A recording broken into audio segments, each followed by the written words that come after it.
And now we turn to another function, structure. Structure refers to the ways meanings cohere, the patterns in their holding together. We're going to explore these coherences from several different aspects. First, ontology, which is meaning in being, design as the process and outcome of meaning. Relations are the connections that hold meanings together, and meta-ontology is the holding together of the holding together. To take the first of these, ontology, this is a play between the material and the ideal. The material consists of the complex coherences of the sensuously experienced world. The ideal consists of the meanings we attribute to them. I want to read to you now a short passage from Lewis Carroll's Alice in Wonderland. "When I use a word," Humpty Dumpty said in rather a scornful tone, "I mean just what I choose it to mean, neither more nor less." "The question is," said Alice, "whether you can make words mean so many different things." "The question is," said Humpty Dumpty, which is to be master, and that's all. They've a temper. Some of them, particularly verbs, they're the proudest. Adjectives you can do anything with, but not verbs. However, I can manage the whole lot of them. Impenetrability, that's what I say. "Would you tell me, please," said Alice, "what that means?" "Now you talk like a reasonable child," said Humpty Dumpty, looking very much pleased. I meant by impenetrability that we've had enough of that subject, and it would be just as well if you'd mention what you mean to do next. As I suppose you don't mean to stop here all the rest of your life." "That's a great deal to make one word mean," Alice said in a thoughtful tone. Philosopher of Sense, Gilles Deleuze, spent a good deal of time pondering Alice, and here is what he says. He says, "In Alice, we have a play of sense and nonsense. Humpty Dumpty, whose waist and neck, tie and belt are indiscernible, lacks common sense as much as he lacks differentiated organs." He opposes the impenetrability of incorporeal entities without thickness to the mixtures of reciprocal penetration of substances, with pride of verbs to the complacency of substantives and adjectives. Impenetrability also means the frontier between the two, and that the person situated at the frontier, precisely as Humpty Dumpty is seated on his narrow wall, has both at his disposal. Things and propositions are less in a situation of radical duality and more on the two sides of the frontier represented by sense. And now quoting another philosopher, Elizabeth Gross, she says, "Concepts, processes, frames are somehow different from and other than simply material. How do materialists understand meaning or sense in terms beyond their materiality as sonorous or written trace?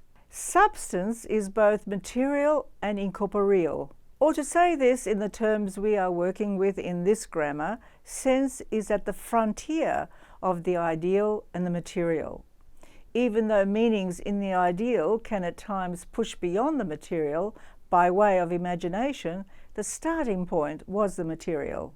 And even though the meanings in the material are greater than what we have so far managed to comprehend, meanings in the material can at times be pushed out into new discovery. The ontology of the material structures of meaning is the designs in being, the patterns we sense in the leaves on trees, in buildings, in clothes, in food, in the sounds we utter to make conversations, in paintings. The ontology of ideal structures is the meanings we make in our knowing of them, in our remembering of them, in our recognition of them, when we see these things again. So there is no ideal without there having been the material. For practical purposes, there is no meaningful material without it having been the idealized. The material can exceed the ideal, meanings in the material world that have yet to be discovered, that are potentially knowable but as yet unknown. Physicists keep trying to discover aspects of matter we don't understand. Astronomers, aspects of the universe. Medical scientists, aspects of the body. In an ordinary way, so does your desire to visit a place you haven't been before, and the surprises you get when you have arrived. On the other hand, there is the imaginable, where there are possible worlds. Scientists often find things in the material world by confirming theoretical conjecture, the ideal exceeding the material, which leads the way towards discovery. And there are worlds that have some basis in the material and feel so realistic, but we know are unlikely.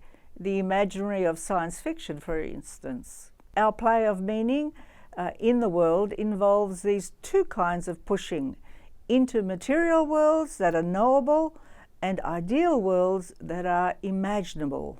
The play of the material and the ideal is the loveliness of life and the awfulness of the red and white queens in Alice. Here is Salvador Dali's Alice. See her with her skipping rope down there in the left corner. Alice is the perfectly well-tempered inhabitant of the world. She encounters nonsense and makes of it what she can, always testing it against her common sense, as if the imaginable could be true. She's ever ready to contemplate the possibility that meanings might exceed experience. She encounters the smile of the Cheshire cat that can linger after its body has vanished. She heeds the advice of the Queen to think of 6 impossible things before breakfast. Alice is cautious but never conquered by fear of the unknown.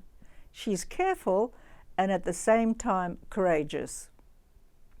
She remains curious, tolerant of difference, and self-reflective about the comparative conditions of her knowing.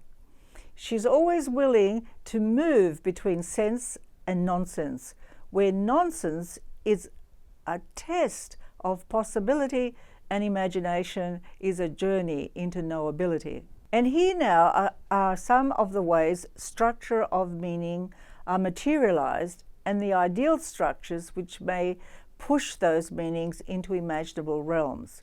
Just a couple of these by way of example. Words, lexis, are arranged in order, syntax on pages or screens. The ideal structures these represent are, among other things, things we choose to name and reasoning connecting these things. The text may push our thinking, our naming, and our reasoning. And our naming and reasoning might in turn push our writing. Such is the generative tension all writers feel. Or in space, for example, our experiences of buildings give us senses of space and flows in wayfinding. And these ideal structures of meaning come back into play for architects in their designing and inhabitants in their living.